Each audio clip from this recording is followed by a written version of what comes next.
وانشق البحار. Assalamualaikum warahmatullahi wabarakatuh.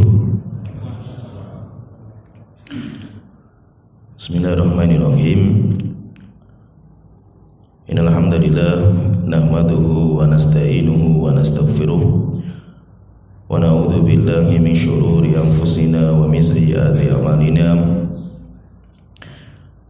May yahdihillahu fala mudilla lahu wa may yudlil fala hadiya lahu.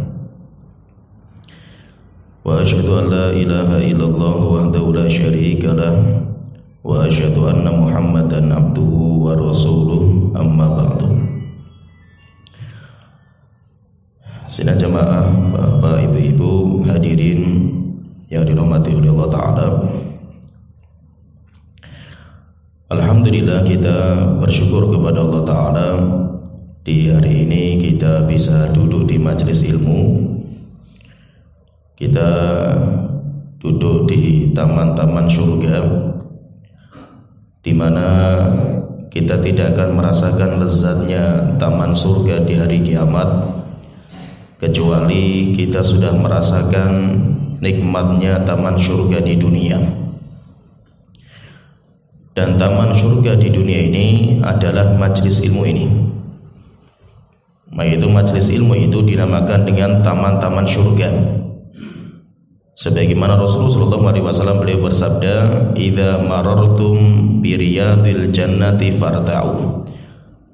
Jika kalian melewati taman-taman surga, maka hendaknya kalian mampir ke dalamnya. Akhirnya para sahabat bertanya, "Ya Rasulullah, wa ma riyadul jannah?" Apa itu taman surga ya Rasulullah? Maka Rasulullah SAW beliau mengatakan, "Hilaqadz dzikir." Taman surga itu adalah majelis-majelis zikir. Dan majelis zikir itu, kata para ulama mengatakan, majelis zikir itu ada dua. Yang pertama, majelis yang disebutkan di dalamnya nama Allah Ta'ala, diagungkan nama Allah Ta'ala, subhanallah, alhamdulillah, la ilaha illallah, Allahu akbar, disebut di dalamnya nama-nama Allah Ta'ala. Kemudian yang kedua, majelis zikir yang kedua, majelis yang disebutkan di dalamnya halal dan haram, majelis yang disebutkan di dalamnya tentang ilmu agama Allah Ta'ala. Jadi itu menamai majelis ilmu, dan itu majelis zikir terbesar, majelis ilmu yang paling mulia, yaitu majelis ilmu. Rasulullah mengatakan taman surga itu adalah hilaqadz dzikir, majelis-majelis zikir. Innalillahi sayyaratin minal malaikah. Allah memiliki para malaikat yang tugasnya terbang mencari majelis-majelis ilmu. Fa idza wajaduhum haffu bihim. Kalau mereka sudah mendapatkan para malaikat ini, maka malaikat pun akan duduk bersama mereka, duduk di majelis ilmu itu sampai pengajiannya selesai. Nah itu alhamdulillah kita bersyukur kepada Allah Ta'ala, kita masih diberikan kesempatan bisa duduk di majelis ilmu. Dan ilmu itu merupakan benteng terakhir kita dari fitnah-fitnah yang akan datang di akhir zaman. Fitnah yang akan datang di akhir zaman itu dahsyat sekali. Dan terkadang sampai ngerinya fitnah di akhir zaman, sampai orang itu nggak sadar kalau dia itu terfitnah. Hatinya sudah terfitnah dan parah, yaitu fitnahnya itu sudah, virusnya itu sudah masuk sampai parah dalam tubuhnya.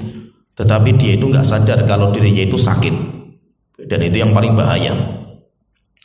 Kalau orang itu sadar dan dia itu merasa dirinya sakit, itu alhamdulillah. Jadi itu sebagai awal mula dia itu mau berobat.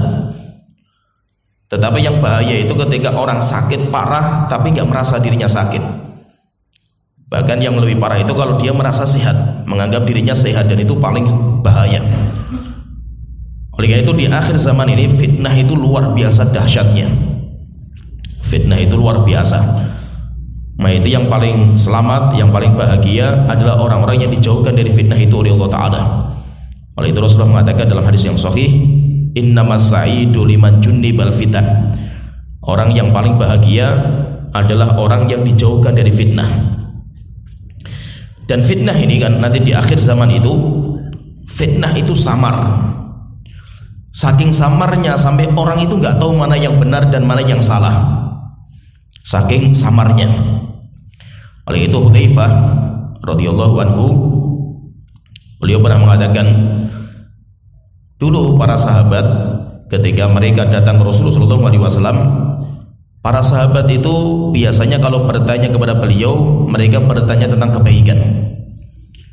Karena memang para sahabat itu orang yang paling rakus akan kebaikan. Dan kita nanti akan tahu kadar akalnya para sahabat itu dari pertanyaan mereka, bobot pertanyaannya.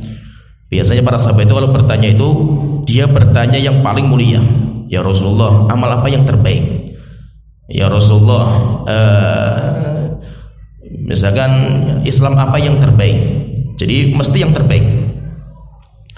Maka Hudzaifah mengatakan, kalau saya enggak, saya kalau datang ke Rasulullah, saya tanyanya bukan kebaikan, tetapi saya lebih menekankan pertanyaan saya itu tentang kejelekan. Supaya apa? Supaya saya tahu mana yang jelek itu mana gitu. Kalau saya sudah tahu mana yang jelek, maka minimal saya itu bisa menghindarkan diri kita. Akhirnya saya bertanya, ya Rasulullah, alhamdulillah, kita bersyukur kepada Allah Ta'ala ketika kita diberikan hidayah seperti ini. Dulunya kita jahiliyah, kita dulu menyembah berhala, kita dulu perzinaan, kita dulu minum khamr, kita dulu rusak akhlak kita. Setelah itu alhamdulillah engkau datang dengan membawa hidayah seperti ini, hidayah Islam. Ya Rasulullah, saya sampai bertanya, apakah setelah kebaikan ini, apakah setelah kebaikan yang kau bawa ini nanti akan datang kejelekan? Maka Rasulullah SAW mengatakan, iya, nanti setelah ini akan datang kejelekan. Setelah itu saya bertanya lagi, ya Rasulullah, apakah setelah kejelekan yang akan datang itu, setelahnya itu nanti akan datang kebaikan? Maka Rasulullah mengatakan, iya, nanti setelah itu ada datang kebaikan, wa fihi dakhon, tetapi kebaikannya itu samar. Kebaikannya itu samar, nggak kelihatan. Setelah itu saya bertanya, ya Rasulullah, dakhonnya itu apa? Yang membuat samarnya itu apa? Maka Rasulullah mengatakan, qaumun yastannuna bi ghairi sunnati wa yastahduna bi ghairi hadyi, yaitu orang-orang yang dia mengambil sunnah bukan dari sunnahku, mengambil petunjuk bukan dari petunjukku. Ta'rifu minhu wa tunkir, kata Rasulullah mengatakan, kamu tahu dan kamu mengingkari di hati kamu, tapi kamu itu nanti menjadi asing sehingga kamu pun akan tersingkir. Itu orang-orang yang tahu seperti itu. Akhirnya saya bertanya lagi, ya Rasulullah, apakah setelah kebaikan yang samar itu, di mana orang nggak tahu ini mana yang baik dan mana yang buruk, nggak tahu. Yang tahu pun dia itu minoritas juga. Orang yang tahu pun juga ragu juga, itu saking samarnya. Ya Rasulullah, apakah setelah itu akan datang kejelekan lagi? Maka Rasulullah mengatakan, iya, kejelekan yang sangat mengerikan, kejelekan yang sangat berbahaya. Maka Hudzaifah bertanya, ya Rasulullah, kejelekan apa itu? Maka Rasulullah mengatakan, du'atun ala abwabi jahannam. Nanti akan muncul dai-dai yang menyuruh manusia di atas neraka jahanam. Ini dai-dai ini, ustadz-ustadz, kiai-kiai, habib-habib, dai, bayangkan itu, gak main-main itu. Dia seorang tokoh yang ditokohkan oleh manusia. Dia menyuruh manusia dengan ajakan dia, tetapi dia itu berdiri di depan pintu neraka. Dia ngajak orang, ayo ikuti saya, ikuti saya. Man ajabahum fiha, siapa yang dia mengikuti ajakan orang ini, qadzafuhum fiha, niscaya orang itu akan diseret ke neraka jahanam. Dan siapa itu? Du'atun ala abwabi jahannam, dai-dai, enggak main-main mereka itu. Siapa yang mengikuti ajakan mereka akan diseret ke neraka jahanam. Akhirnya Hudzaifah bertanya, ya Rasulullah, sifhum lana, tolong ya Rasulullah, sifatkan kami, sifatnya kayak apa?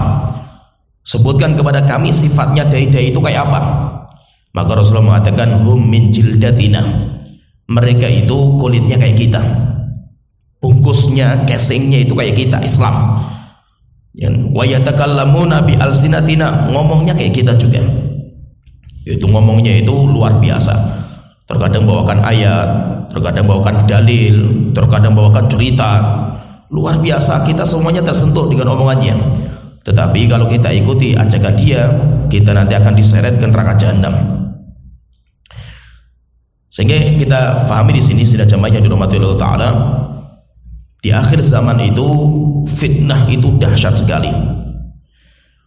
Dan fitnah ini yang akan membawa itu dai-dai, yang akan membawa itu ulama-ulama, yang akan membawa fitnah ini tokoh-tokoh masyarakat, orang-orang yang dia itu ditokohkan, diagungkan, dimuliakan. Dia nantilah yang akan membawa fitnah-fitnah itu. Sehingga memang di akhir zaman ini, karena saking dahsyatnya fitnah, kemudian setelah itu ilmu agama dicabut sama Allah Ta'ala. Karena di antara tanda hari kiamat itu wa yurfa'ul ilmu, ilmu itu akan dicabut, wa yadharul jahl. Kalau ilmu sudah dicabut, maka kebodohan itu merajalela. Yaitu maksudnya itu ilmu apa? Ilmu agama. Oleh itu Rasulullah mengatakan, innallaha la yanzi'ul ilma intiza'an min suduri rijal. Allah itu tidak akan mencabut ilmu langsung begitu saja dicabut sama Allah Ta'ala, enggak. Kecuali kalau nanti sudah dekat sekali dengan hari kiamat, tanda terakhir, nanti memang ilmu langsung dicabut. Sehingga malam hari orang masih hafal Al-Quran, Al-Fatihah, bangun tidur hilang hafalannya. Mushaf-mushaf yang ada di buku-buku masih ada tulisan Al-Quran, itu semuanya hilang semua nanti. Tapi sebelum masa ini, sebelum masa itu, maka nanti Allah itu mencabutnya pelan-pelan. Bagaimana Allah mencabutnya itu? Tapi Allah itu akan mencabut biqatbil ulama, dengan diwafatkannya para ulama. Jadi ulama satu meninggal, nggak ada yang bisa menggantikan. Cabut lagi yang kedua, ketiga, keempat, sampai habis ulama itu. Hatta idza lam yubqi aliman, sampai Allah itu tidak menyisakan satu ulama pun di kota itu, di negara itu nggak ada lagi ulama. Padahal mereka butuh ulama, manusia itu butuh bertanya masalah agama mereka. Akhirnya ittakhadhan nasu ru'usan juhala, nanti orang-orang itu akan mengambil tokoh-tokoh yang bodoh, ulama-ulama yang nggak mengerti agama sebenarnya itu, tapi ditokohkan. Fasu'ilu, kemudian tokoh ini ditanya masalah agama dan dia malu untuk tidak menjawab. Fa'aftau bi ghairi ilmin, akhirnya dia berfatwa dengan kebodohan dia. Fadallu wa adallu, akhirnya dia sesat dan dia akan menyesatkan mayoritas manusia. Sehingga intinya di sini ini fitnah di akhir zaman itu dahsyat. Fitnah di akhir zaman itu dahsyat. Bahkan Rasulullah menyebutkan dalam hadis yang lain, fitnah di akhir zaman itu rasanya kayak potongan malam. Jadi kayak waktu malam hari. Rasulullah mengatakan, badiru bil a'mali fitanan, segeralah kalian itu dalam beramal, jangan ditunda-tunda. Fitanan, kenapa? Karena akan datang sebuah fitnah. Kaqita'il lailil mudlim, Rasulullah mengatakan yang datang seperti potongan malam yang gelap gulita. Yusbihur rajulu mu'minan wa yumsi kafira, karena dahsyatnya fitnah itu, ada orang yang sore harinya masih mukmin, pagi harinya kafir. Ada orang yang pagi harinya mukmin, sore harinya kafir. Yabi'u dinahu bi'aradin minad dunya. Banyak orang yang menjual agama mereka karena dunia. Kenapa Rasulullah di sini menggambarkan fitnah di akhir zaman itu kok dahsyatnya seperti potongan malam? Karena potongan malam itu nggak terasa. Ngerinya ini nggak terasa gitu. Kita itu terfitnah, kita nggak tahu gitu. Baik, itu coba kita rasakan. Kita kalau ngobrol di siang hari seperti ini, ngobrol lah kita sama teman-teman itu, perjalanan waktu itu terasa gitu. Oh ini sudah zuhur ini rasanya ini. Oh ini rasanya sudah mau asar ini, terasa. Kenapa? Ada cahaya gitu. Tapi coba misalkan kita lagi ketemu dengan teman akrab lama, kita nggak pernah berjumpa misalkan dia. Teman akrab dulu masih SMA, kemudian tiba-tiba ketemu dengan kita, ngobrol di kafe misalkan itu, atau ngobrol di mana itu, asyik ngobrol, buka jam, sudah hampir subuh gitu. Gak terasa gitu, waktu itu gak terasa malam hari itu. Nah itu kenapa kalau orang naik gunung itu kebanyakan malam hari, karena gak terasa. Sehingga rasanya itu masih siang gitu, rasanya itu masih awal-awal malam itu. Tapi rupanya sudah mau subuh. Demikian juga ngerinya fitnah di akhir zaman. Itu apa? Fitnah akhir zaman itu gak terasa. Dan semakin hari semakin mengerikan. Jika seandainya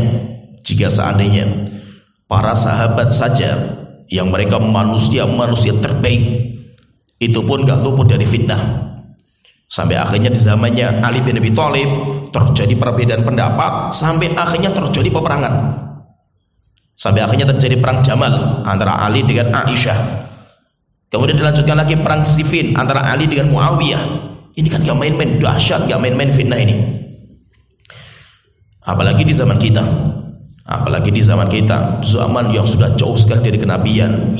Ilmu agama sudah dicabut, mayoritas bodoh terhadap agama, dai-dai yang menyuruh neraka jahanam semakin banyak, pengikutnya banyak mereka ini.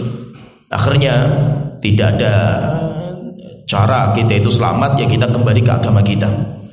Kita belajar, sehingga dengan ilmu itulah kita itu nanti akan memahami fitnah. Apakah ini itu dai-dai yang benar menyeru kepada surga, atau ini dai-dai akan menyuruh ke neraka jahanam? Maka itu caranya dengan cara kita itu belajar agama. Sidang jemaah yang dirahmati Allah Ta'ala, tema pembahasan kita kali ini kita akan membahas tentang Dajjal, fitnahnya Dajjal. Demikian juga fitnah-fitnah yang mengiringi, seperti yang sekarang lagi viral di hari-hari ini di Indonesia tentang sulap. Karena ada pesulap merah yang membongkar trik-triknya mereka, akhirnya viral. Ini kita akan pelajari sedikit tentang fitnah ini, dan bagaimana nanti kata para ulama kita itu bagaimana menjelaskan. Intinya kita fahami, sedang jamaah yang dirahmati Allah Ta'ala, bahwa Dajjal itu akan keluar. Dan kata para ulama, Dajjal itu ada dua macam. Dajjal itu ada dua macam. Dajjal, kalau kita belajar bahasa Arab, kalimatnya namanya Dajjal. Dajjal itu timbangannya fa'al. Timbangannya, kalau timbangan katanya itu namanya fa'al. Aslinya dari Dajlun, Dajjala. Kemudian timbangannya namanya Dajjal. Dajjal itu masuk nanti sighah mubalaghah yang menunjukkan akan parahnya dan dahsyatnya. Sehingga nama-nama Allah itu hampir semua wazannya ini. Ghaffar, Razzaq, itu wazannya seperti itu. Fa'al semua. Hampir mayoritas nama-nama Allah menunjukkan akan lebihnya. Berarti kalau namanya Dajjal itu berarti apa? Katsirud Dajjal. Dajjal itu berarti apa? Orang yang banyak sekali dajjalnya. Dajjal namanya Dajjalun. Dajjalun itu apa? Dajjal itu dusta. Itu apa? Orang yang bisa memutarbalikkan fakta gitu. Sesuatu yang kelihatan di mata itu berbeda dengan kenyataan. Itu namanya Dajjal. Atau Dajjal itu namanya dusta. Ya, sering kita katakan dusta. Lafaznya Dajjal. Jadi Dajjal itu mirip dengan kadzab, cuma lebih halus Dajjal daripada kadzab. Sebagian ulama mengatakan seperti itu. Kalau kadzab itu dusta, itu bisa dibongkar mudah. Jadi kedustanya itu mudah dibongkar lah itu, Mas, itu. Dustanya itu mudah sekali dibongkar kedoknya itu. Itu namanya kadzab, kadzib. Tapi kalau Dajjal itu kedustanya itu samar, sehingga untuk membongkar kedustanya itu luar biasa nggak mudah. Biasanya pakar-pakarnya saja yang bisa mengetahui. Itu sebagian mengatakan bedanya antara kadzab dan Dajjal. Walaupun kalau arti secara bahasa sama-sama artinya itu pendusta, cuma jenis kedustanya saja yang berbeda. Jadi kalau kadzib itu mudah dibongkar kedoknya, tetapi kalau Dajjal itu susah sekali dibongkar. Yang bisa membongkar itu hanya pakar-pakarnya saja. Itu namanya Dajjal. Dan Dajjal itu kata para ulama, Dajjal itu nanti terbagi menjadi dua. Dajjal itu terbagi menjadi dua. Yang pertama dinamakan dengan Dajjal Asghar. Yang pertama namanya Dajjal Asghar. Dajjal yang kecil. Siapa itu? Sesuatu yang kedustaannya itu parah gitu. Sesuatu yang memiliki kedustaan parah, banyak orang tertipu gitu. Siapa mereka itu? Nanti kata Allah mengatakan mereka terbagi menjadi dua. Jadi yang Dajjal kecil itu terbagi menjadi dua. Yang pertama dinamakan dengan Mudda'in Nubuwah, orang-orang yang mendakwahkan dirinya nabi. Coba antum membongkarnya kayak apa gitu. Ada orang, oh saya itu nabi, saya dapat wahyu. Gimana cara membongkarnya itu? Susah sekali kan. Untuk membongkar ini nabi palsu dan benar itu kan gak mudah gitu. Kan triknya kan susah sekali kan itu. Nah, jadi semua yang mendakwakan dirinya nabi dan itu pendusta, itu namanya Dajjal mereka ini. Mereka dinamakan dengan Dajjal. Ini yang pertama. Jadi Dajjal kecil yang pertama itu Mudda'in Nubuwah, orang-orang yang mendakwakan dirinya nabi. Itu mereka Dajjal, semuanya Dajjal mereka ini. Kemudian kedua, Dajjal kecil yang kedua itu dinamakan dengan orang-orang yang musya'widhin. Namanya musya'widhin istilahnya itu. Sya'wadah, nanti kita jelaskan juga sya'wadah itu. Musya'widhin itu apa? Sesuatu yang bisa menipu mata. Bisa sihir, bisa dukun, bisa ramalan, bisa sulap. Maka mereka semua masuk Dajjal semua mereka ini. Itu sesuatu yang mengadakan atau menampakkan sesuatu namanya khawarimul adah. Nanti saya jelaskan khawarimul adah itu apa. Sesuatu yang gak nalar dalam pikiran kita itu. Ingin gak nalar ini seperti ini kan itu. Contohnya keris bisa berdiri. Ini kan gak nalar itu. Demikian juga misalkan contohnya batu apa telur di dalamnya banyak paku. Ini kan gak nalar itu. Atau orang sakit kepalanya banyak paku. Ini kan gak nalar itu. Itu namanya Dajjal, namanya musya'widhin namanya itu. Dia bukan Mudda'in Nubuwah, dia tidak mendakwakan dirinya nabi, tidak. Tetapi dia menampakkan sesuatu yang tidak nalar di pikiran manusia itu. Dan itu semua siapa saja itu, mau itu tukang sihir atau tukang tenun atau pesulap atau tukang ramal sama. Itu nanti dinamakan dengan musya'widhin. Dinamakan dengan musya'widhin. Ini semuanya dinamakan dengan Dajjal. Walaupun nanti mereka berbeda, nanti akan saya jelaskan secara rincinya itu. Mereka nanti berbeda. Ada yang minta bantuan sama syaitan, triknya itu. Ada yang murni kecepatan tangan. Itu nanti beda, hukumnya nanti beda juga. Ini semua, ini namanya Dajjal kecil. Siapa yang tidak selamat dari Dajjal kecil ini, apalagi Dajjal besar. Dajjal besar mengerikan lagi fitnahnya itu. Jadi namanya Dajjal kecil. Kemudian yang kedua nanti namanya Dajjal Akbar. Itu yang sering menjadi tanda-tanda hari kiamat besar, di mana Dajjal Akbar ini kalau sudah keluar diikuti nanti dengan turunnya Nabi Isa. Nanti setelah itu terjadi pembunuhan, Nabi Isa membunuh Dajjal. Setelah itu nanti keluar Ya'juj dan Ma'juj. Ceritanya masyhur lah, mungkin kita sudah sering dengar cerita-cerita tentang tanda-tanda hari kiamat yang besar. Nah, Dajjal yang kecil ini nanti insya Allah kita sebutkan sedikit tentang sifatnya Dajjal kecil dan Dajjal besar itu kayak apa, supaya nanti kita bisa membongkar kedoknya mereka. Dajjal kecil yang tadi saya sebutkan bahwa semua yang mendakwakan Nabi itu Dajjal mereka ini. Sebagaimana dalam hadis yang sahih dari Abu Hurairah radhiyallahu anhu dikeluarkan Imam Bukhari. Rasulullah sallallahu alaihi wasallam beliau bersabda, "La taqumu sa'ah." Tidak akan terjadi hari kiamat hatta yaqtatila fi'atani, sampai akan terjadi peperangan besar antara dua pasukan umatku. Yaitu maksudnya itu peperangan antara Ali dengan Muawiyah dalam perang besar sekali namanya perang Siffin. Fayakunu bainahuma maqtalatun 'azimatun. Rasulullah mengatakan, dan di antara keduanya ini akan terjadi peperangan yang dahsyat luar biasa. Dakwahuma wahidatun, dan mereka itu sama, panggilan mereka sama, tujuan mereka sama, sama-sama mencari kebenaran. Walaupun itu jadi antara sedikit saya cerita sedikit antara Ali dengan Muawiyah itu cuma perbedaan pandangan saja, perbedaan pendapat. Ali berpendapat ditegakkan dulu pemimpin sampai tegak dibaiat oleh semua negara Islam. Setelah itu baru kita cari pembunuh Utsman, orang-orang yang demonstrasi besar-besaran sampai mereka terlibat dalam pembunuhan Utsman, baru mereka kita hukum mati, dikisos.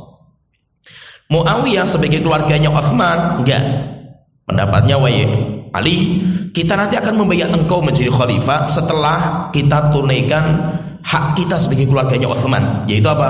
Kita kisos pembunuhnya Utsman dulu, baru kita akan membaiat engkau. Terjadi perbedaan di sini. Kalau Ali mengatakan saya sudah dipilih sebagai pemimpin, harus baiat dulu semua supaya pemimpin satu. Setelah itu baru kita cari pembunuh Utsman, kemudian kita kisos. Muawiyah mengatakan enggak, kami nanti akan membaiat kepada engkau wahai Ali setelah kita mengkisos. Muawiyah fahami di sini, Muawiyah tidak merebut kekuasaan Ali. Muawiyah faham manusia terbaik setelah Utsman ya Ali bin Abi Thalib. Enggak mungkin Muawiyah mengatakan saya lebih mulia daripada Ali atau layak menjadi pemimpin daripada Ali, enggak. Cuma karena perbedaan pandangan. Akhirnya sampai terjadi peperangan dahsyat namanya perang Siffin. Saking ngerinya peperangan itu, banyaknya korban, diceritakan itu sampai satu lubang kuburan itu diisi 40 nyawa, 40 jasad. Saking banyak yang meninggal. Itu namanya perang Siffin. Pendapat mana yang benar? Pendapat yang benar pendapatnya Ali bin Abi Thalib. Pendapatnya Ali yang bin Abi Thalib, ijtihad beliau yang benar. Beliau mendapatkan 2 pahala. Terus bagaimana dengan Muawiyah? Muawiyah mendapatkan 1 pahala dan gak berdosa. Sehingga walaupun kita katakan keliru Muawiyah, bukan berarti kita caci maki Muawiyah, tidak. Muawiyah itu seorang hakim yang berijtihad dan keliru ijtihadnya, mendapatkan 1 pahala dan dosanya dicabut. Setelah itu Rasulullah melanjutkan sabdanya, wala taqumus sa'atu, dan tidak mungkin hari kiamat itu terjadi hatta yub'atsa dajjaluna kadzabun. Rasulullah mengatakan sampai hari kiamat tidak akan terjadi, sampai akan muncul dajjal kadzab. Ini namanya dajjal. Rasulullah mengatakan dajjalun, para dajjal. Itu apa? Muncul nanti para dajjal. Rasulullah mengatakan qariban min 30, jumlahnya 30 orang. Ini bukan dajjal akbar, dajjalnya beda lagi nanti. Dajjal akbar ini dajjal kecil. Dajjalun, para dajjal. Terus gimana mereka itu? Kulluhum yaz'umu annahu Rasulullah. Semua menyatakan dirinya itu Rasulullah sallallahu alaihi wasallam. Semuanya mengaku dirinya itu nabi. Itu kan dajjal. Berarti maksudnya apa? Semua yang menganggap dirinya nabi itu dajjal semua. Berarti maksudnya di sini, pahami di sini intinya berarti saya ulangi kembali, dajjal itu berarti ada 2 macam. Dajjal itu ada 2. Yang pertama namanya dajjal kecil. Kemudian yang kedua nanti ada dajjal besar. Dajjal kecil itu terbagi menjadi 2. Yang pertama, semua orang yang mengaku dirinya nabi, dapat wahyu dari Allah Ta'ala, atau Imam Mahdi lah itu.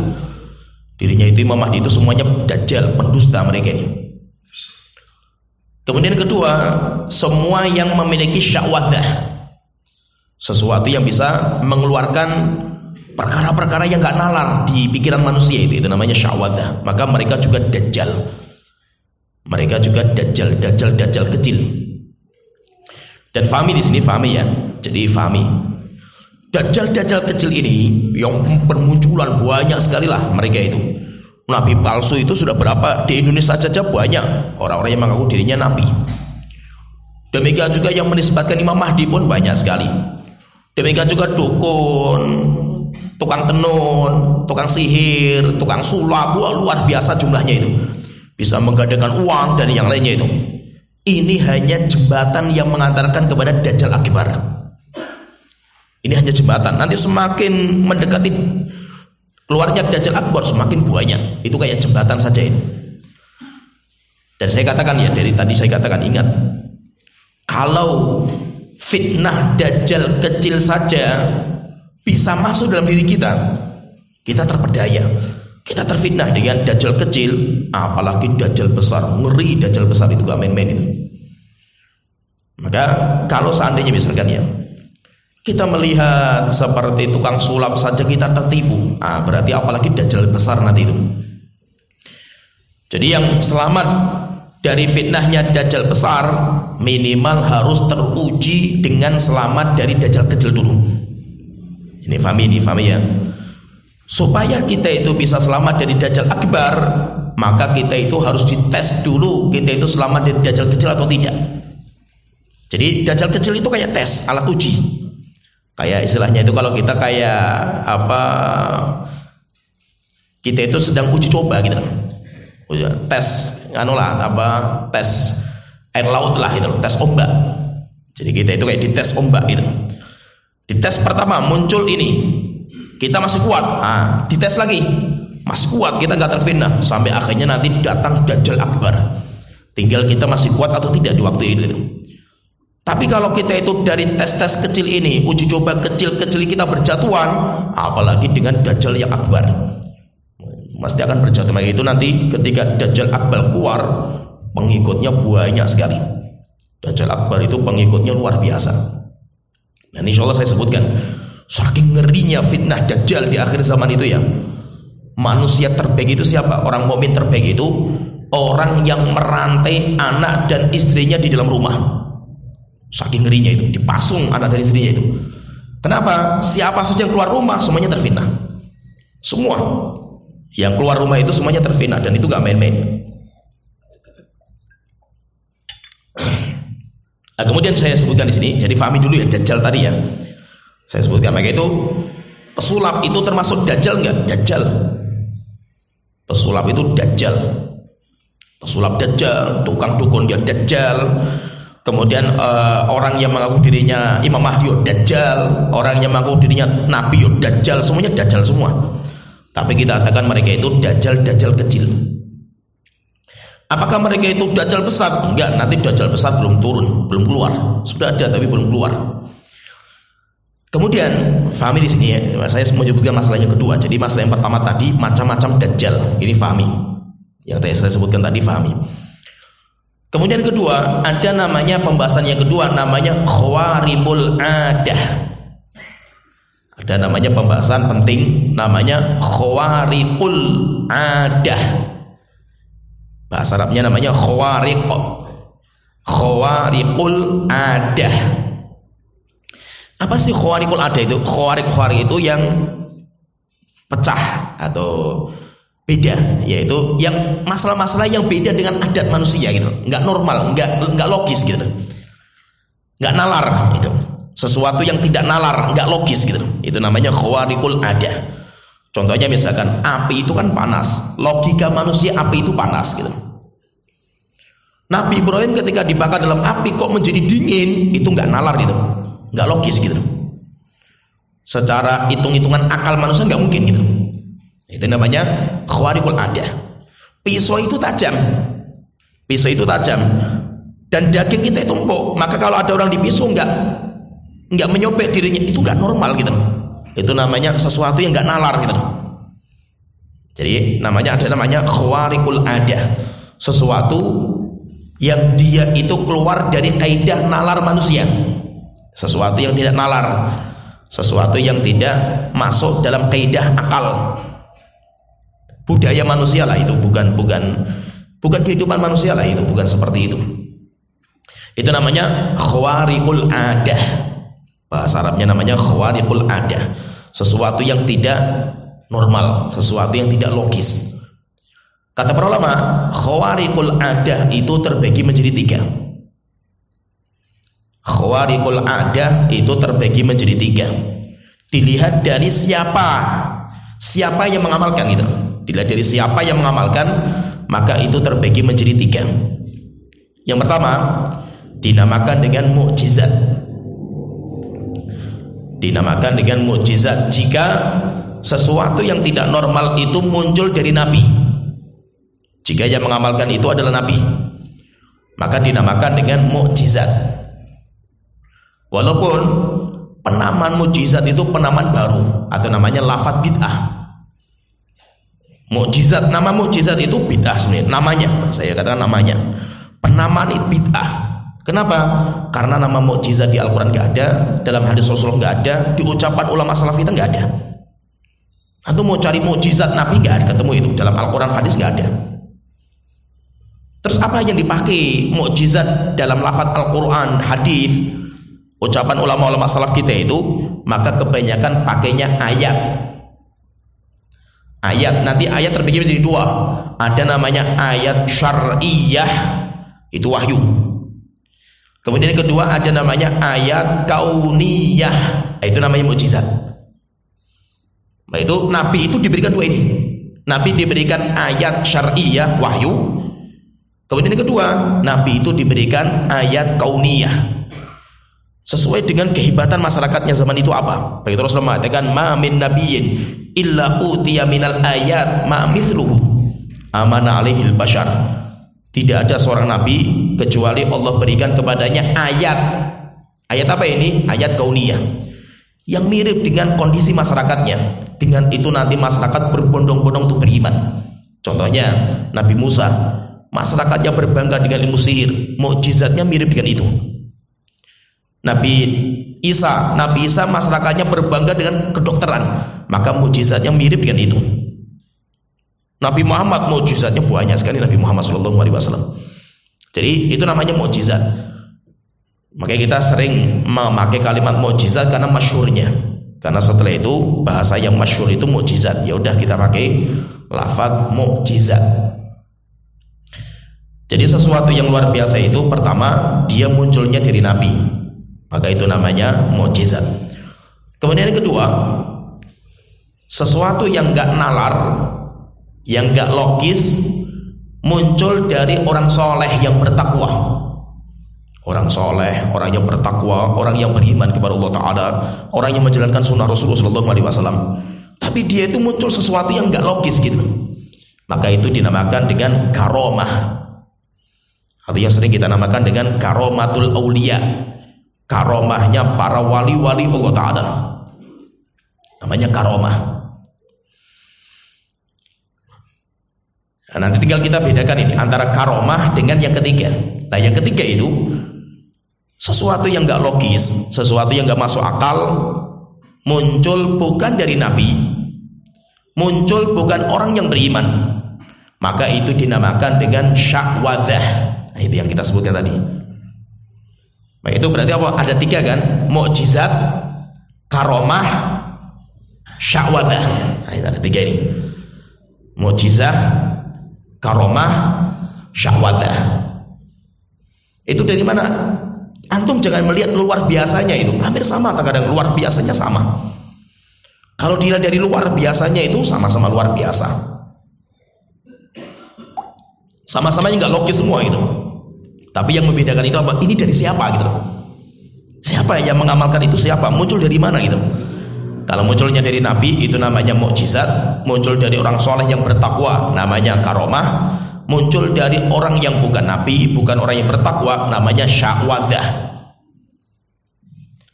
Itu sesuatu apa? Sesuatu yang nggak logis gitu. Mau itu dukun, sihir, sulap, semuanya sya'wadzah namanya itu. Semuanya dinamakan dengan sya'wadzah. Selama dia itu bukan orang yang bertakwa. Nah, nanti bedanya apa nih? Jadi kalau Nabi kan jelas. Kalau karomatul mukjizatul anbiya, mukjizatnya para nabi dan rasul kan jelas. Karena untuk mendukung kenabian mereka. Contohnya Nabi Muhammad membelah rembulan. Itu kan luar biasa, dahsyat. Iqtarabatis sa'atu wan syaqqal qamar. Hari kiamat sudah sangat dekat dan rembulan sudah terbelah.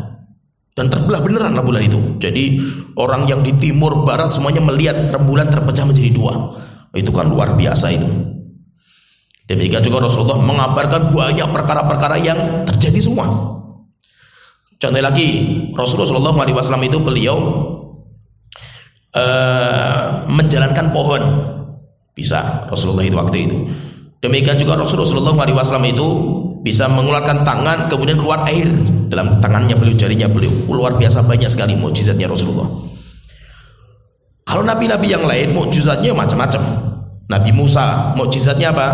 Tongkat bisa membelah lautan. Tongkat bisa berubah jadi ular. Nabi Isa mukjizatnya bisa menyembuhkan orang yang buta sejak kecil.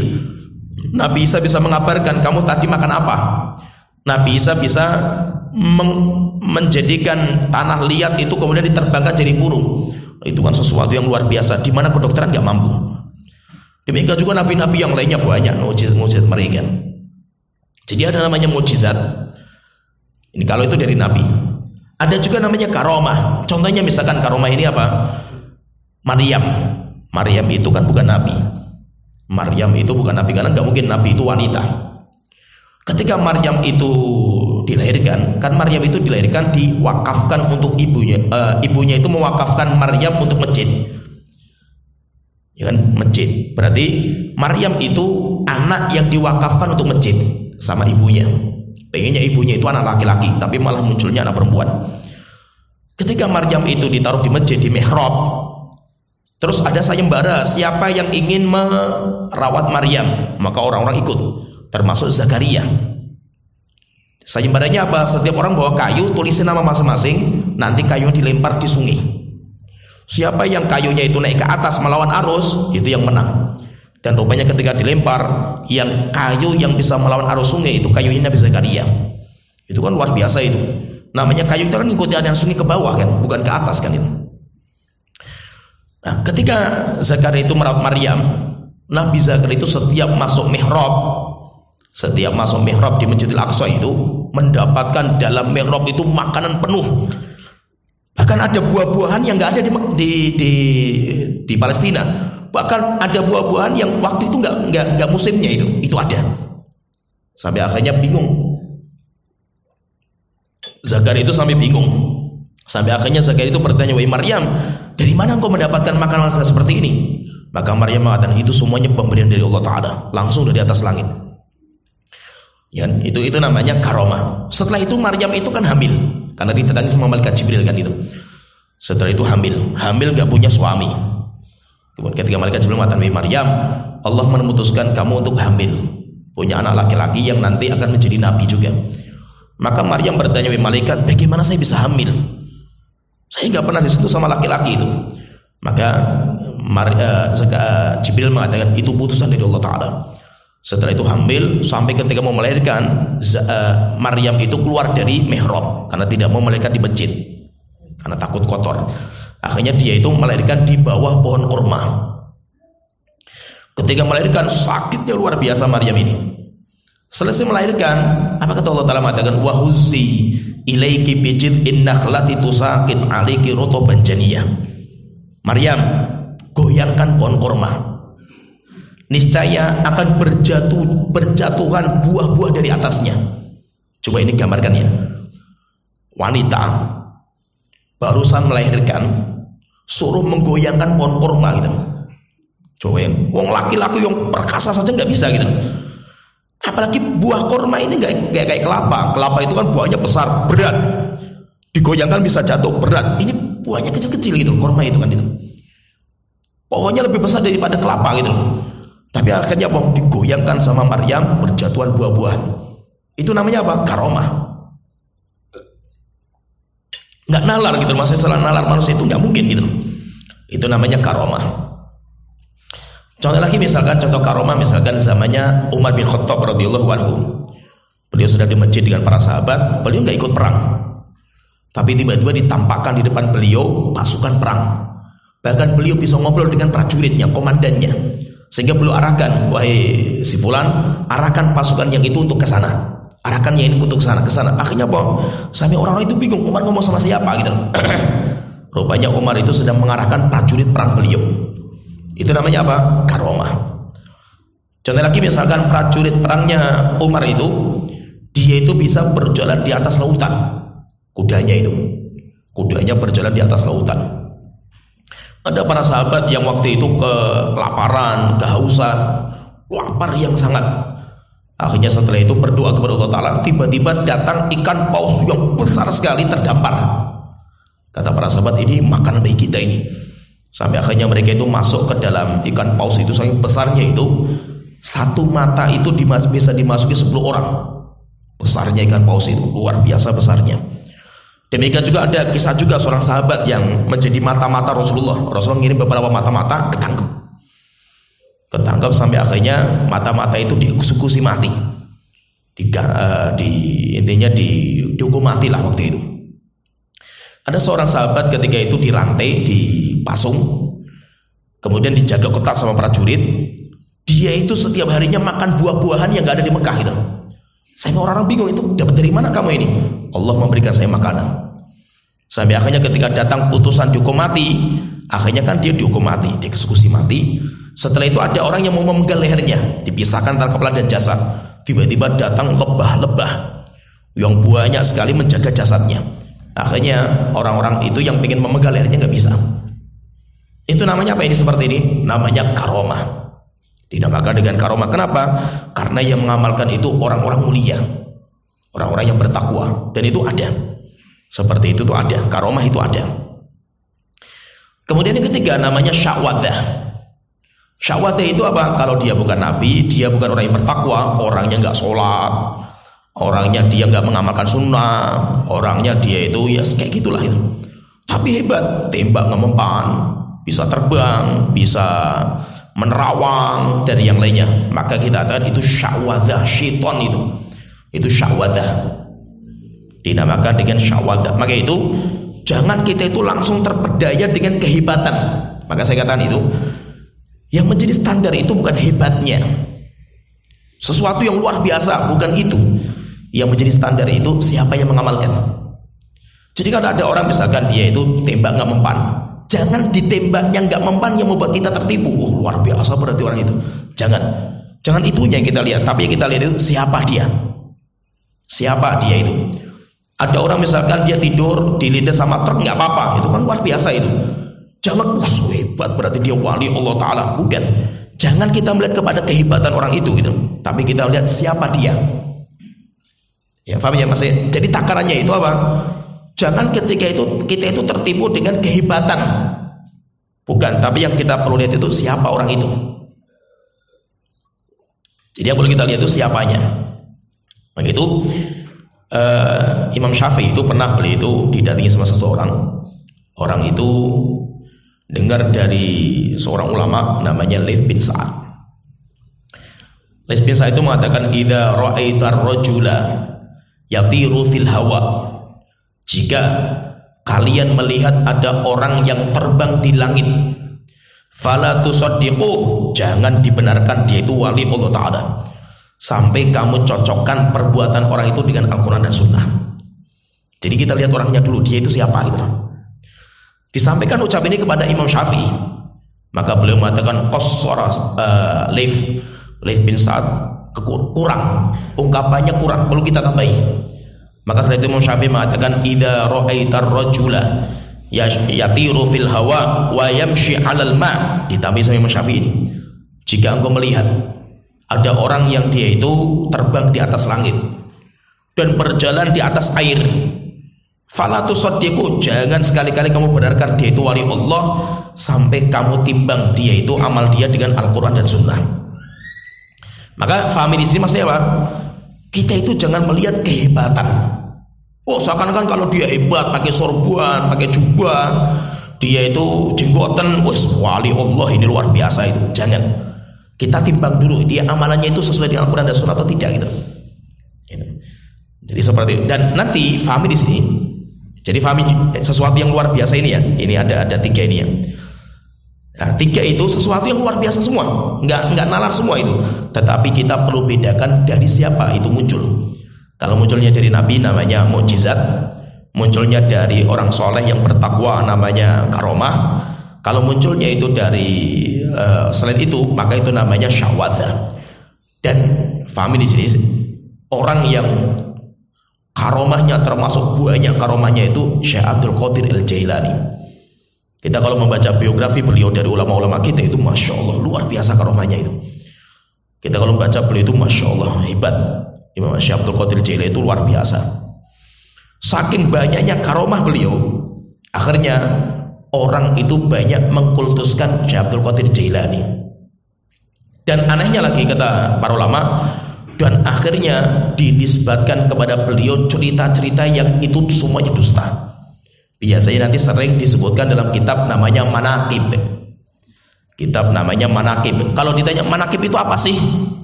Manaqib itu biografi. Kitab, misalkan ada kitab namanya Manaqib Abdul Qadir Jailani. Maksudnya apa? Biografi Imam Abdul Qadir Al-Jailani. Nanti kalau membaca banyak sekali. Ada kisah masyhur sekali itu. Disebutkan sama ulama-ulama kita. Syekh Imam Ibnu Rajab Al-Hambali menyebutkan. Demikian juga Imam Zahabi menyebutkan cerita masyhur ini. Yaitu beliau pernah safar. Syekh Abdul Qadir Jailani itu safar. Kemudian setelah itu dalam perjalanan itu bekalnya habis, minumannya habis, makanannya habis, sampai mau mati Syekh Abdul Qadir Jailani itu. Tiba-tiba datang awan, yang awan itu membawa angin yang dingin sampai akhirnya segar kembali. Beliau hidup. Setelah itu masa itu bibirnya mulai basah, kemudian segar kembali. Setelah itu tiba-tiba awannya itu berbicara, ya Abdul Qadir Jailani, sesungguhnya saya adalah Tuhan kamu. Kamu karena sudah sampai tingkatan ma'rifat, kamu saya bebaskan dari beban syariat. Awannya itu ngomong seperti itu. Akhirnya Abdul Qadir Jailani mengatakan, ma anta ila iblis, tidaklah kamu kecuali iblis kamu ini. Langsung awannya pecah.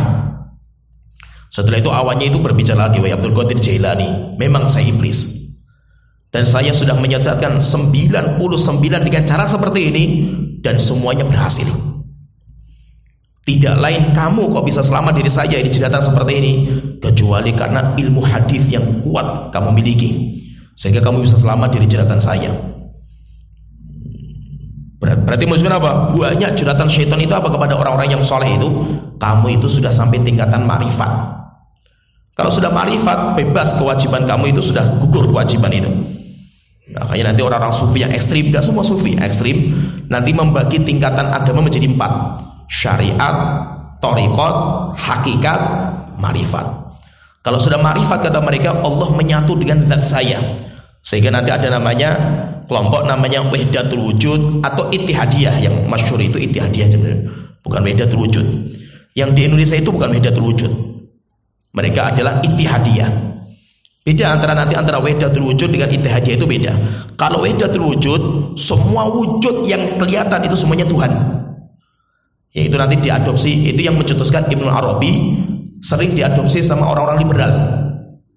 Yang mereka mengatakan dalam acara MOS-nya mereka itu di sebuah universitas Islam di Jawa Barat, mereka mengatakan zikirnya itu anjinghu akbar. Kenapa mereka mengatakan anjinghu akbar? Kata mereka, semua yang nampak, baik itu anjing, babi, itu semuanya Allah Ta'ala. Itu pendapatnya Wahdatul Wujud. Semua yang wujud itu cuma satu, wujudnya Tuhan, kata mereka itu. Ada nanti kelompok yang lain namanya Ittihadiyah, itu dicetuskan sama Al-Hallaj, dan dua-duanya dihukum mati karena dianggap murtad dari agama. Nah, pemikiran Al-Hallaj ini yang masuk ke Indonesia, nanti dibawa sama Syekh Siti Jenar, masuk ke Indonesia. Kemudian setelah itu muncul sebuah keyakinan namanya manunggaling kaula Gusti. Nah, manunggaling kaula Gusti itu bukan Wahdatul Wujud. Itu bukan tapi itu adalah kelompok Ittihadiyah. Yaitu maksudnya apa? Allah itu menitis dalam diri seorang hamba. Kalau sudah sampai tingkatan tertentu, namanya tingkatan ma'rifat. Kalau sudah ma'rifat, nanti mereka nggak wajib sholat, nggak wajib puasa, boleh minum khamar, boleh berzina, kata mereka itu. Syekh Abdul Qadir Jailani pengen dijelaskan cara seperti itu, tapi dia berhasil. Kenapa? Karena dia punya ilmu agama yang kuat. Hanya ketika pulang, beliau ceritakan cerita ini kepada murid-muridnya, sampai akhirnya masyhur di kalangan murid-muridnya Syekh Abdul Qadir Jailani. Maka beliau ditanya, "Wahai Syekh, bagaimana Anda tahu kalau dia itu iblis?" Maka beliau mengatakan, "Kalau seandainya Nabi Muhammad manusia terbaik saja masih wajib untuk ibadah, apalagi saya. Tidak ada orang di dunia itu lepas dari beban syariat. Lepas beban syariat itu kapan? Nanti ketika di surga, bukan di dunia." Maka yang mengatakan seperti itu iblis yang mengatakan seperti itu. Jadi kalau kita lihat ya, Syekh Abdul Qadir Jailani itu luar biasa. Silakan nanti baca biografinya beliau, masya Allah itu luar biasa. Tapi banyak cerita-cerita dusta yang dinisbatkan kepada beliau. Beliau itu akidahnya akidah salaf. Akidahnya akidah salaf. Bahkan sebagian ulama ketika meneliti akidah beliau mengatakan saya dapatkan beliau itu akidahnya salafi. Secara fikihnya beliau itu fikihnya Hambali. Karena Abdul Qadir Jailani itu dinamakan dengan Hambali, yaitu pengikutnya Imam Ahmad bin Hambal. Nah, jadi intinya gini, intinya itu fahami di sini bahwa sesuatu yang luar biasa itu bisa muncul dari Nabi, namanya mukjizat, bisa muncul dari orang soleh yang bertakwa, namanya karomah, bisa muncul dari orang selain itu, dari bukan Nabi, bukan orang yang bertakwa, namanya sya'wadzah. Pertanyaan sekarang masalah yang ketiga yang kita bahas ini, jadi masalah-masalah tadi fahami ya, Dajjal itu apa, kemudian sesuatu yang luar biasa namanya khawarikul adah itu apa. Setelah kita masuk yang ketiga, apa bedanya antara sya'wadzah, mukjizat, karomah, itu bedanya apa? Kalau tadi kan kita lihat dari orangnya kan beda. Enggak, ini jenisnya, jenis perbuatannya itu. Ada beberapa perbedaan nanti antara karomah sama mukjizat itu sama, cuma beda orangnya, tapi beda dengan sya'wadzah. Bedanya apa? Ada beberapa poin penting perbedaan ini, fahami ya. Yang pertama, sya'wadzah itu bisa dipelajari. Maka kalau ilmunya bisa dipelajari, itu syaitan berarti sya'wadzah.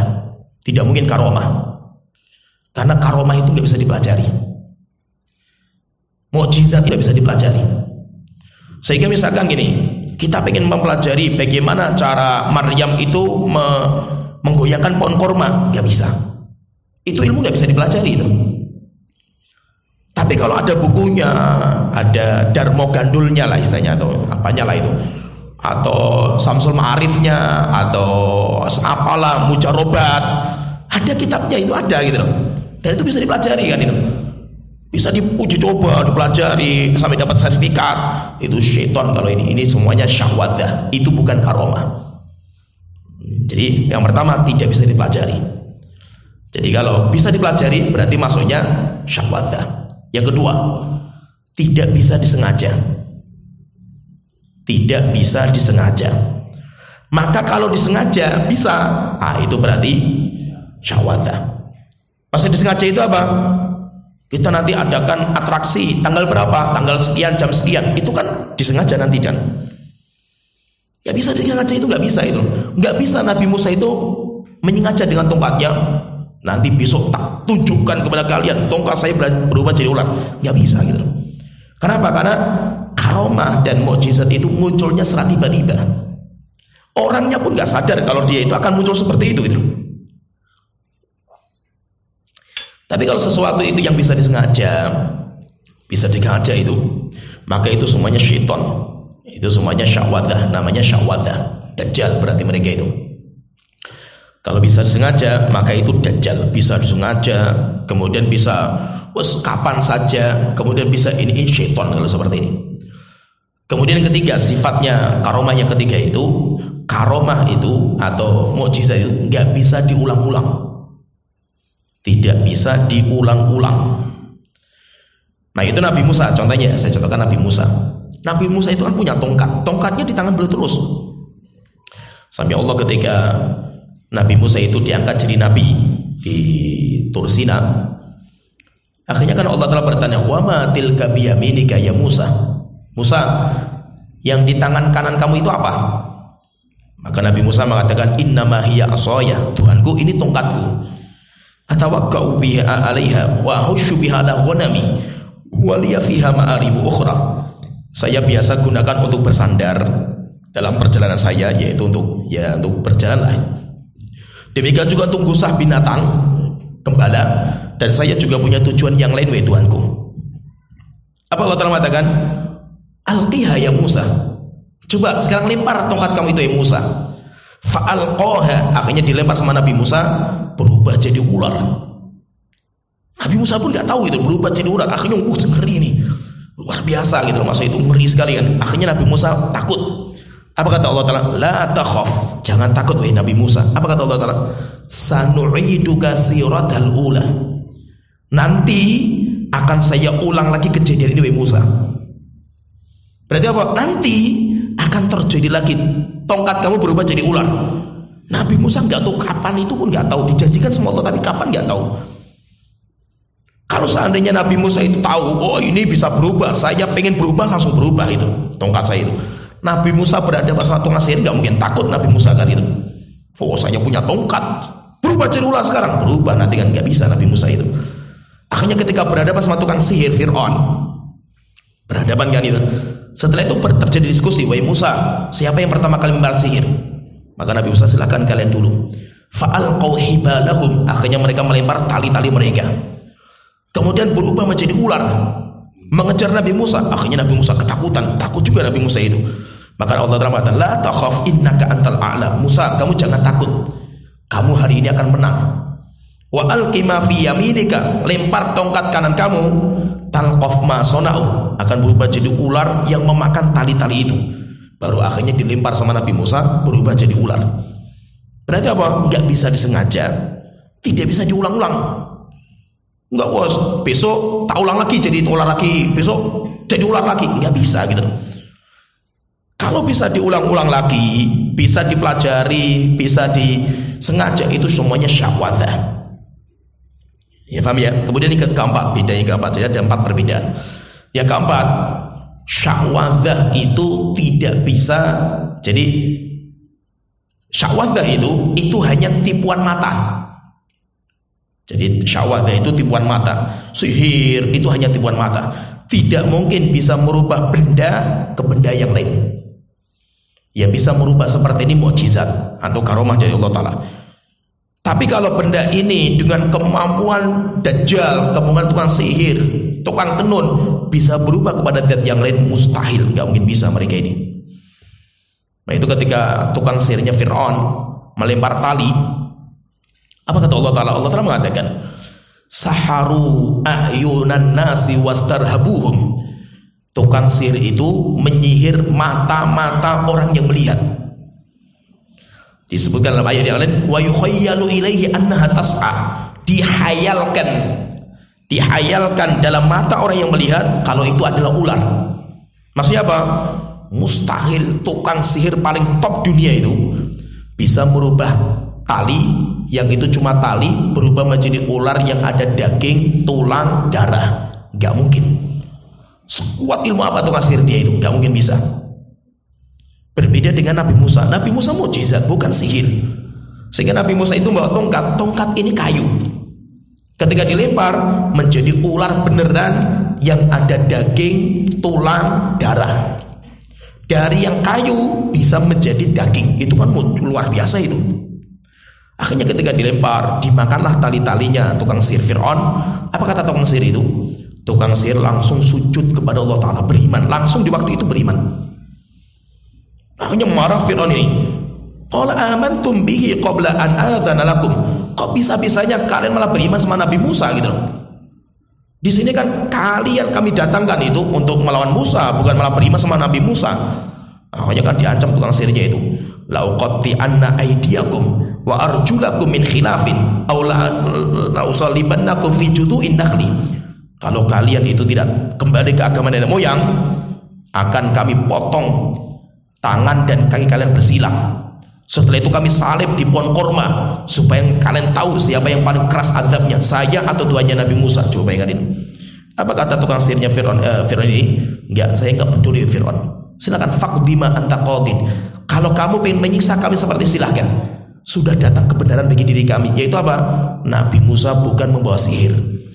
Dia membawa mukjizat. Kenapa? Karena sihir enggak mampu seperti itu. Sihir gak mampu merubah benda satu kepada benda yang lain, gak bisa. Pisau misalkan digini-gini kan berubah jadi burung, gak mungkin, mustahil bisa ya. Itu semuanya cuma sya'wadzah, tipuan semuanya itu. Gak mungkin bisa itu semuanya tipuan semua itu. Tapi kalau benda bisa berubah kepada benda yang lain, itu hanya mukjizat yang bisa atau karomah. Tapi selain itu gak bisa. Nah itu ada 4 perbedaan di sini, fahami ya. Ada 4 perbedaan antara sya'wadzah dengan karomah dengan mukjizat itu. Kalau karomah mukjizat sama. Tetapi kalau sya'wadzah, jadi untuk membedakan ini sya'wadzah atau ini dajjal atau siapa itu.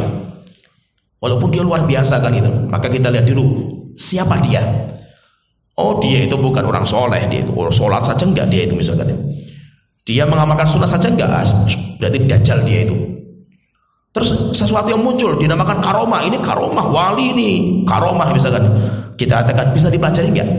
Bisa, ada bukunya. Syaitan berarti dajjal kalau seperti ini. Jadi kalau bisa dipelajari, atau bisa disengaja, atau bisa diulang-ulang, atau dia itu hanya tipuan mata, nggak bisa merubah secara hakikatnya, itu berarti sya'wadzah. Itu semuanya sya'wadzah. Maka kita nanti fahami dari sini, sya'wadzahnya dari sini. Beda nanti jadi fahami ya. Kecuali kalau dajjal yang akbar, maka itu ngerinya dajjal akbar, itu ngerinya di sini. Ngerinya dajjal akbar itu apa? Dia itu sihirnya itu hakiki, kayak mirip dengan mukjizat. Bisa merubah benda kepada yang lain, itu bisa sihirnya apa dajjal yang akbar itu. Nah itu apa, kalau seandainya dajjal asghar saja kita nggak selamat, apalagi fitnahnya dajjal yang akbar, itu nggak main-main mereka itu. Dajjal akbar itu nyata. Walaupun nanti sampai ulama kita berbeda pendapat tentang hakikatnya. Nah, jadi intinya fahami ya, di sini bahwa sya'wadzah ini bukan karomah. Sya'wadzah itu bukan karomah. Kenapa? Sya'wadzah ini bisa dipelajari, bisa disengaja, bisa diulang-ulang, dan itu hanya tipuan. Dan mayoritasnya seperti ini, mayoritas cuma tipuan-tipuan saja itu. Nah sekarang pembahasannya berikutnya, pembahasan yang lain. Terus apa hukum sya'wadzah itu apa? Hukum sya'wadzah, sesuatu yang di luar cakupan nalar manusia, itu hukumnya apa? Maka nanti sya'wadzah itu secara hukum itu terbagi menjadi dua. Secara hukum terbagi menjadi dua. Yang pertama, apakah ada ritual pendekatan diri kepada syaitan? Jadi kalau ada ritual pendekatan diri kepada syaitan, maka nanti masuk dalam syirkul akbar. Syirik akbar. Kalau syirik akbar berarti apa? Orang itu murtad dari agama. Dan hukumannya di dunia, hukumannya penggal lehernya. Hukumannya penggal lehernya. Haddus sahir darbatun bisayf. Hukuman bagi tukang sihir penggal lehernya. Dipenggal lehernya kenapa? Karena dia murtad. Karena dia itu murtad dari agama. Jadi kalau intinya gini, hukumnya itu apa? Hukumnya sama-sama nggak boleh. Semua sya'wadzah nggak boleh. Tapi apakah hukumnya itu sampai murtad orangnya, atau kafir atau musyrik? Maka kita lihat ada ritual pendekatan kepada syaitan atau tidak. Jadi biasanya ritualnya itu apa?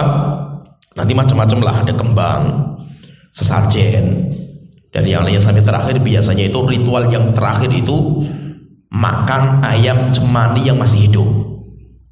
Itu terakhir itu biasanya paling tinggi, ritual paling tinggi. Kalau intinya gini, kalau sampai ada ritual pendekatan diri kepada syaitan, itu berarti apa? Itu syirik akbar. Karena itu termasuk perbuatan syirik. Dan itu bukan hanya sihir loh, bukan hanya dukun loh, termasuk pesulap. Termasuk pesulap. Bahkan bukan hanya pesulap, termasuk apa? Underground itu, musik-musik rock itu.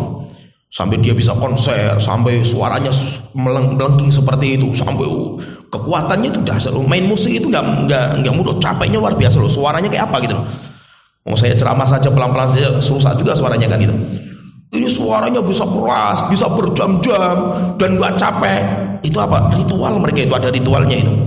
Apalagi yang musik-musik rock itu sebelum mereka main itu banyak yang ritual, minta bantuan sama syaitan. Bahkan ada di antara mereka itu, yaitu pemain musik-musik rock itu, yang mereka itu mengikuti aliran syaitanisme. Dan itu rupanya ada di Indonesia banyak. Syaitanisme. Jadi penyembah syaitan. Nah itu kenapa orang-orang underground yang hitam-hitam itu, yang di jalan-jalan itu biasanya ya, mereka itu kemana-mana bawanya sampah, tong sampah, yang motor-motor apa itu, yang Vespa banyak-banyak itu, belakangnya ada tong sampahnya itu, dan mereka nggak pernah mandi itu, dan biasanya pakainya hitam-hitam itu syarat dari syaitan. Dan mereka sering mengadakan ritual kepada syaitan, sering. Apalagi kalau ada konser kayak itu, pertemuan besar nanti itu biasanya ada tumbalnya. Ada kayak gitu ada. Nah itu namanya syaitanisme. Kalau sampai dia mendekatkan pada syaitan, mau dia itu pesulap namanya, atau tukang sihir, tukang tenun, tukang ramal, sama hukumnya murtad dari agama. Atau walaupun cuma tukang sihir, tukang sulap loh. Sekarang tukang sulap sekarang ini misalkan, dia dia itu ada ritualnya nggak untuk mendapatkan ilmu itu? Ada ritualnya itu. Misalkan kungkum di mana gitu. Misalkan atau semedi di mana. Nah, itu berarti apa? Syirik akbar. Ini yang pertama. Jadi syahwat yang pertama sampai tingkatan syirik akbar kalau ada pendekatan diri kepada syaitan. Kemudian yang kedua itu syahwat yang kedua hanya murni tipuan. Tidak ada ritual seperti itu enggak. Ritual ibadah enggak ada. Cuma itu ritual tipuan semata itu. Bagaimana kalau seperti ini? Maka ini masuk dalam bab dusta. Itu nanti masuk dalam bab dusta. Dosanya dosa besar. Tapi syirik enggak orang seperti ini? Tidak. Syirik akbar enggak, karena dia enggak ada kesyirikan. Dia cuma dusta. Dan itu kebanyakan dukun-dukun yang gadungan. Demikian juga pesulap-pesulap itu yang mainnya di sini. Mainnya di sini. Saya itu cerita ya. Saya itu ada teman saya itu bekas dukun gadungan. Ya saya pun juga, bapak saya itu juga dukun dulunya itu. Jadi ritual seperti itu paham saya itu paham. Demikian juga nanti caranya gimana, ini kita dulu pernah belajar juga saya itu. Saya punya teman juga yang bekas dukun gadungan. Jadi misalkan ini saya contohkan ya. Terkadang memang asli, memang itu syaitan. Kalau bapak saya itu syaitan memang. Bapak saya itu syaitan. Jadi dia memang ada pendekatan diri kepada syaitan. Baik itu kejawen murni, karena bapak saya itu kejawen murni. Tapi alhamdulillah sudah bertobat. Kejawen tulen. Sehingga apa ya, kita itu dulu belajar ilmu-ilmu kedidayaan kuno. Ada istilah namanya Morogo Sukmo. Pernah dengar enggak Morogo Sukmo? Brojo Musti. Kalau film-film pendekar yang era kita dulu masih kecil itu kan film-film pendekar itu. Ya, Wiro Sableng, pendekar zaman dulu lah itu. Nah itu ilmu-ilmu seperti itu ada dan itu bisa dipelajari. Ada namanya Morogo Sukmo yang sukmanya rohnya bisa keluar. Kemudian Brojo Musti yang ditembak gak mempan, itu ada. Dan yang lainnya lah, macam-macam lah ilmu. Apalagi kalau film-film pendekar zaman dulu itu syarat dengan ilmu-ilmu seperti itu semua gitu. Tapi anehnya itu sama Belanda kalah gitu. Bukan padahal ditembak nggak mempan, tapi sama Belanda dijajah sampai 360 tahun kan, luar biasa kan itu. Lah mak lampirnya kemana itu? Wiro Sablengnya pada kemana kan itu? Ya, kenapa? Karena kekuatan seperti itu bisa dibeli juga kan itu. Masa itu walaupun ampuh top itu tapi bisa dibeli sama Belanda juga itu. Jadi maksudnya itu ilmu itu ada nggak? Ada, memang. Saya punya teman-teman dulu di kampung itu ya. Jadi ada ilmu lupa saya itu namanya susah itu. Jadi ilmu gini, dia itu mau berubah jadi apa saja bisa. Kita dulu itu sering kalau di kampung ini cerita ya, tawuran antar kampung. Tawuran antar kampung lah, itu kayak main bola. Kampung ini sama kampung sebelah, isinya perang kayak gitu terus itu. Tawuran. Apalagi Salatiga di tempat saya itu ada pacuan kuda, besar sekali pacuan kuda itu. Kalau ada seperti ini, itu cuma mau untuk tawuran gitu, dangdutan, bukan untuk dangdutnya itu, tawurannya itu antar kampung sama ini kampung sebelah kan gitu. Nah itu kalau tampuran itu isinya kayak gitu semua itu. Di kampung saya itu isinya kayak gitu semua itu. Jadi ada ilmu. Ilmu itu dipelajari sih. Sampai terakhir itu, fase terakhir itu kalau waktu itu saya sih nggak ikut waktu itu. Jadi teman saya itu, dia itu malam suro itu dia kungkum. Setelah itu puncak terakhirnya itu dia semedi, kemudian makan ayam cemani. Jadi ayam cemani digigit lehernya, dihirup darahnya itu. Itu nanti ilmunya itu akan masuk dalam tubuh. Lah itu mau berubah jadi apa saja bisa. Jadi monyet langsung naik pohonnya itu cepat sekali itu, kayak monyet bener, gerakannya kayak monyet. Antum mau jadi kayak misalkan kungfu, jadi kungfu bener. Kayak singa langsung berubah itu. Dan itu bisa itu. Sampai kita tawuran itu ya kayak gitu. Teman-teman kita ada yang kayak singa, ada yang luar biasa pokoknya itu. Tawurannya itu waktu itu. Nah, jadi ilmu seperti itu ada. Jadi Brojo Musti atau namanya ilmu terawang. Kalau ilmu terawang saya pernah belajar, tapi belum puncak. Alhamdulillah saya tobat gitu loh. Jadi belajar ilmu Morogo Sukmo, Brojo Musti, terawang, alhamdulillah tobat. Hampir sedikit lagi padahal saya itu. Tapi alhamdulillah tobat saya itu. Jadi kalau ilmu terawang itu kita jarak 5 meter itu ada lilin. Sambil kita itu mengatur nafas sambil ini, kemudian kita pandang lilin itu nggak boleh kedip 1 jam. nanti lanjutkan 2 jam, terus sampai 12 jam. Kalau bisa 12 jam tanpa berkedip, nanti setelah itu kita itu, jadi caranya itu, ini bawahnya lilin, ada kaca depannya, kita lihat mata kita di situ sambil, ya ada ritualnya memang. Biasanya ritualnya itu kayak Islami kalau kita itu dulu itu puasa mutih dulu, puasa apa ini, sholatnya apa itu. Karena kita itu ilmu putih katanya dulu itu, ilmu putih, jingga, kelabu sama semua, syaitan semua itu. Jadi terakhir itu sudah hampir saya waktu itu. Jadi ini lilin ditaruh bawah, saya lihat kaca, matanya di kaca itu saya lihat. Nanti kalau berhasil itu cermin itu bisa berubah jadi apa saja itu. Bisa berubah jadi monyet, bisa apa saja, bisa jadi hantu, bisa apa saja. Bisa. Nah, nanti kalau sudah seperti ini berarti ilmu kita berhasil. Berhasil itu apa? Saya lihat orang tetangga itu dia sedang apa sih? Bisa langsung terterawang. Walaupun terhalang dengan banyak tembok bisa. Kan? Mau apa misalkan bisa baca surat tanpa dibuka bisa. Dan itu rupanya bisa dipelajari. Nah itu sempat sampai ada berita heboh itu waktu itu. Jadi ilmu macam-macam. Ada ilmu menghentikan kereta api bisa, menghentikan mobil bisa. Sampai ada berita itu kan rame itu. Saya baca itu kaget juga itu. Jadi ada orang ketabrak kereta api, mati orang itu.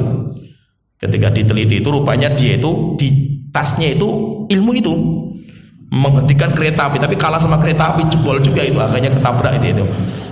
Ya, jadi mungkin belum kuat ilmunya kan itu.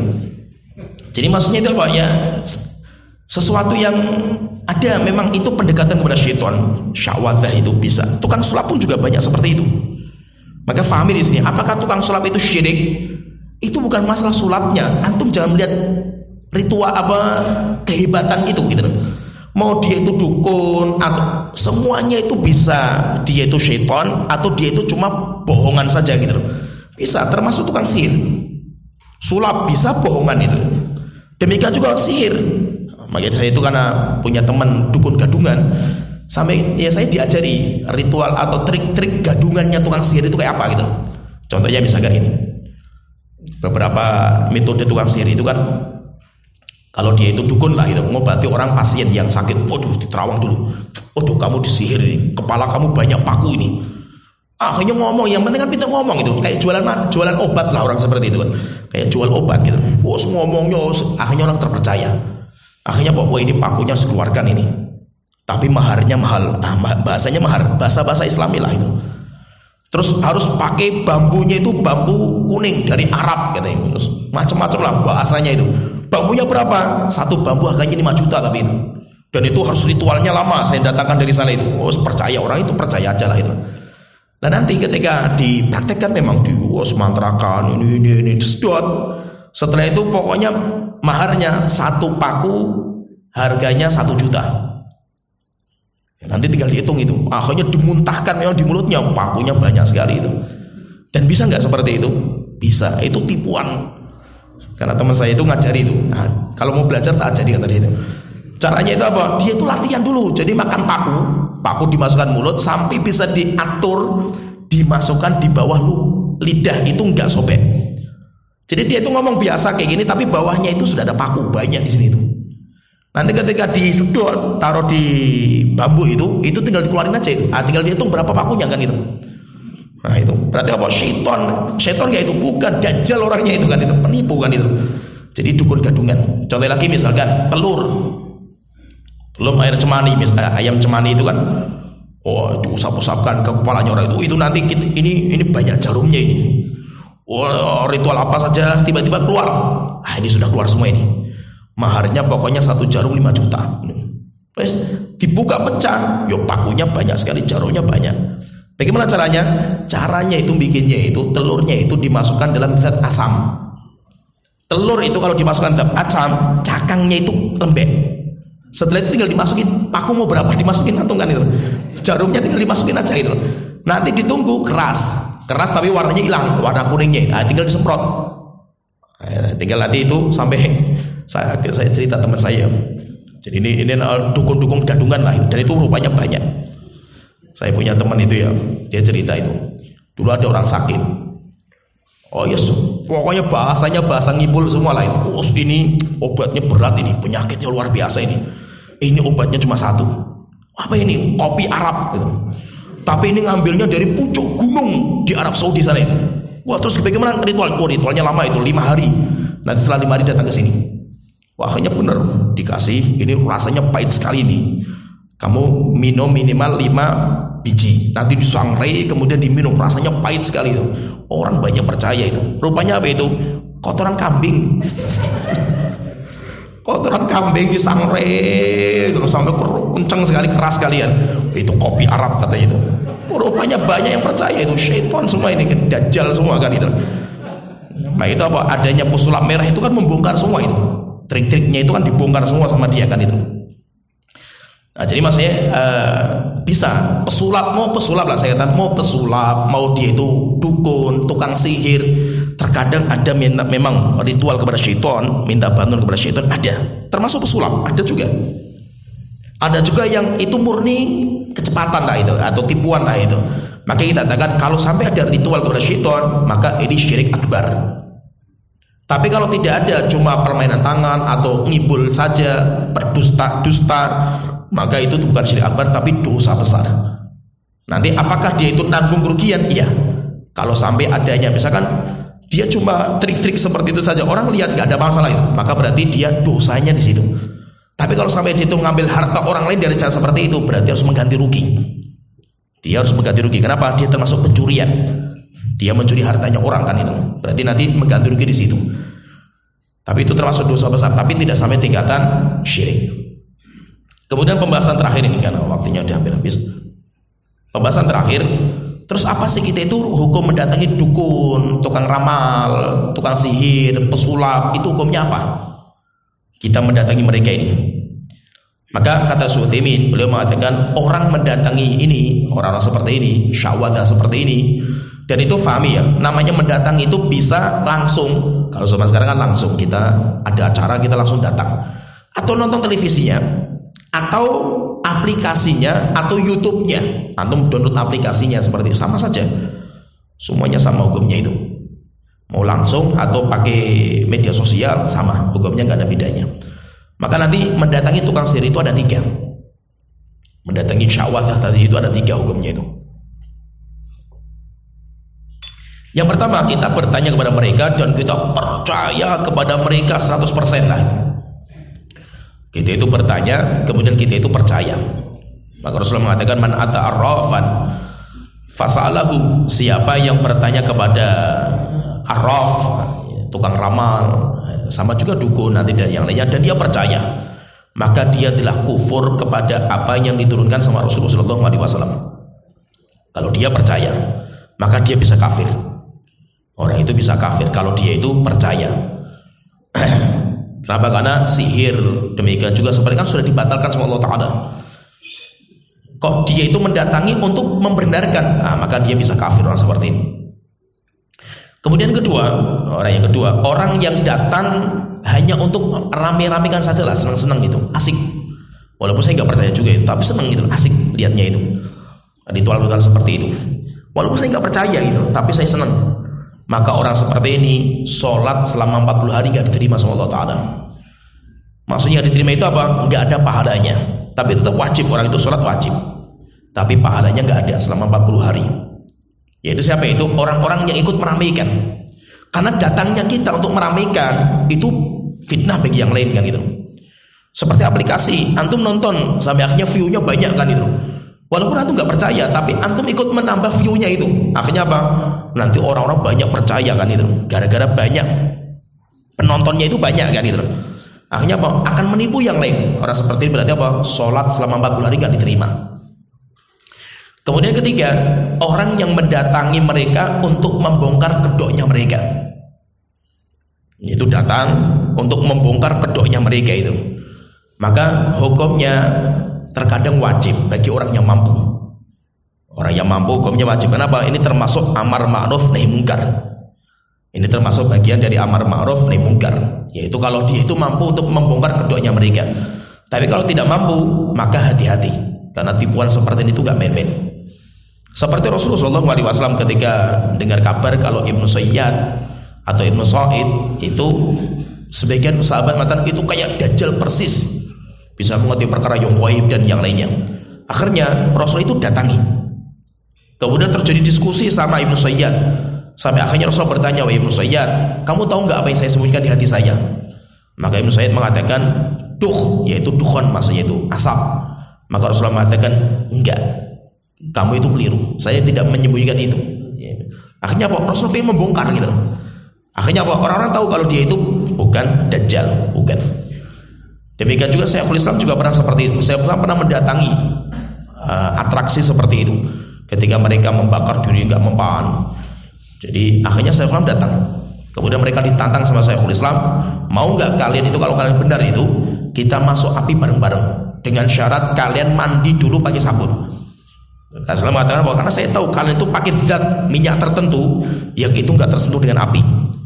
Kalau kalian mandi pakai sabun, kita masuk dalam api bareng-bareng. Kalau kalian berani, saya tantang kalian. Akhirnya mereka nggak berani. Setelah itu bubar, atraksinya bubar. Syalbani pun juga pernah mendatangi klinik seperti itu. Jadi ada sebuah klinik di Suriah, di Yordania kalau nggak salah, waktu Syalbani di Yordania. Ada kliniknya itu mendatangkan roh orang mati. Kliniknya itu. Jadi kalau siapa yang ingin mendatangkan roh bapaknya, misalnya tanya warisannya taruh di mana Pak, gitu. Duitnya taruh di mana, itu katanya bisa mendatangkan roh katanya itu. Ramai gitu, Syekh Syalbani jengkel juga ini. Kayak gini bisa ramai. Akhirnya datang Syalbani ke sana itu. Didatangi sama Syalbani itu. Ketika lihat Syalbani, mau diketar-ketir mereka itu. Akhirnya ngatakan, "Saya pengen tanya, benar nggak kalian bisa mendatangkan roh?" "Ya, kita bisa." Akhirnya Syalbani mengatakan apa? "Tolong datangkan rohnya Imam Bukhari." Kenapa? "Saya pengen bertanya banyak ilmu hadis yang saya susah sekali memahami itu." Akhirnya kata mereka, "Waduh, kalau Imam Bukhari ini lama, ini butuh bertahun-tahun datangnya itu." "Gak apa-apa, tak tunggu. Saya tak siapkan pertanyaan-pertanyaan yang susah-susah gitu." Akhirnya udah, segini sajalah. Nanti tanggal sekian, lama itu, berapa bulan setelahnya itu. Oke, tak siapkan pertanyaan-pertanyaan penting nanti ilmu hadis. Kenapa? Gak mungkin mereka itu paham ilmu hadis itu. Berarti jawabannya ngawur mereka nanti kan itu. Akhirnya setelah itu apa? Didatangi lagi sama Syalbani, kliniknya sudah tutup. Mereka sudah tutup, mereka nggak berani lagi itu.